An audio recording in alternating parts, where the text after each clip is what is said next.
You know, it would be really boring to compare the favorability rating of Donald Trump to Joe Biden.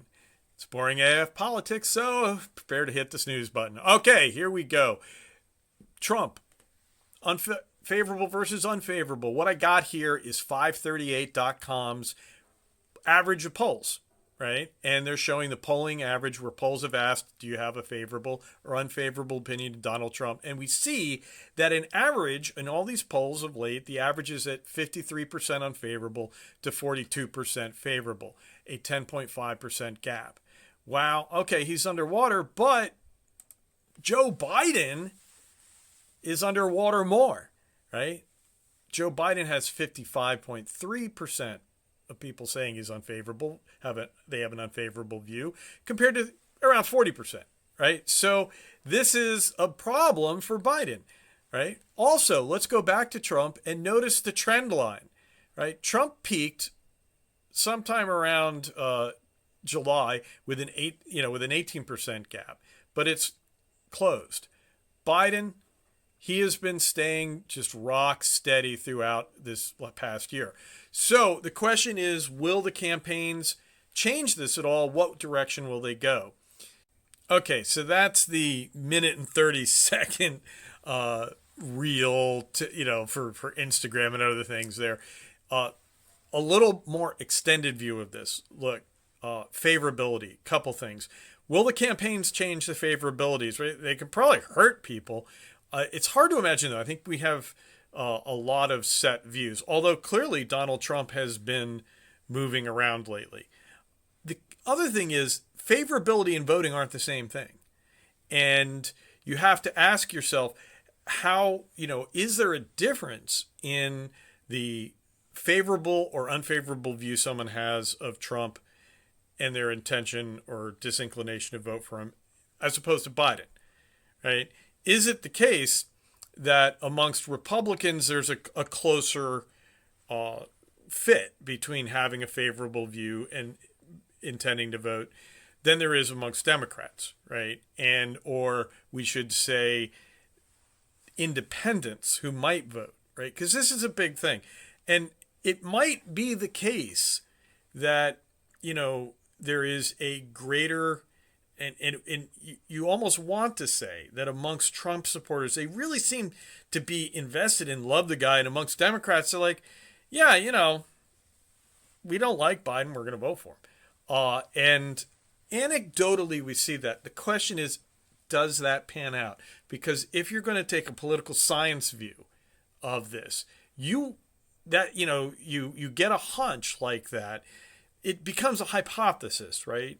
And so I know I've got anecdotal evidence, and this kind of goes with my qualitative, what it's called, the fancy term is casual observation, reading the newspaper, following things.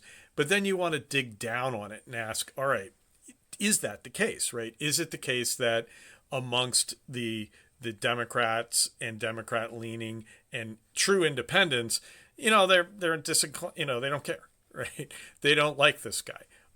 Certainly a lot of young voters do not have favorable views of these old guys. And there is this, you see, and again, this is kind of anecdotal, but I see a lot of younger people resenting baby boomers for staying and hanging on to power. And Biden could very well be a poster child for that.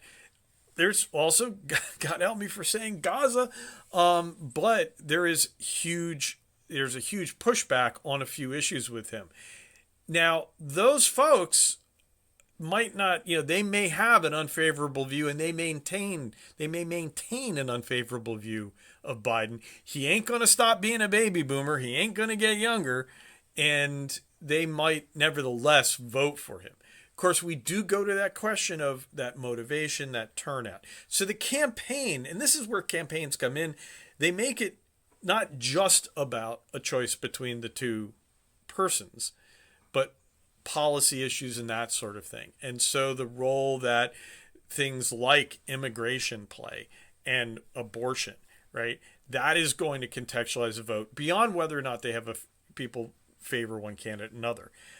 So those are important things. And we also got to keep in mind, look, when we look at this, if you assume that people who have a favorable view of Trump have an unfavorable view of Biden, and similarly, if you take, I think that's a tight fit there. On the other side, do people who have a favorable view of Biden have an unfavorable view of Trump?